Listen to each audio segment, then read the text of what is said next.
How will you clean your LG oven, EasyClean or SelfClean? This video will discuss the differences between the two cleaning modes and the appropriate uses for each one. The EasyClean feature takes advantage of LG's new enamel to help lift soils without harsh chemicals.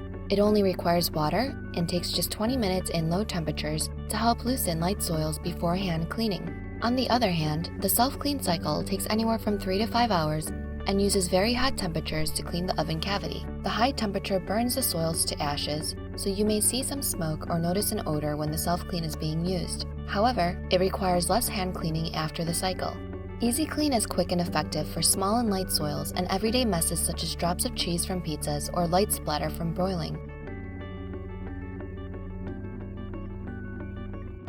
The SelfClean feature takes more time but can be used to remove heavy, built-up soils that are difficult to clean, such as sugar-based soils. Also, for hard-to-reach areas such as the back surface of the lower oven, it is better to use a SelfClean cycle. Although SelfClean is typically used 2 to 3 times a year for a thorough deep clean, you can use EasyClean as needed for everyday messes. Using EasyClean on a regular basis delays the need for a SelfClean cycle and overall can shorten the SelfClean time.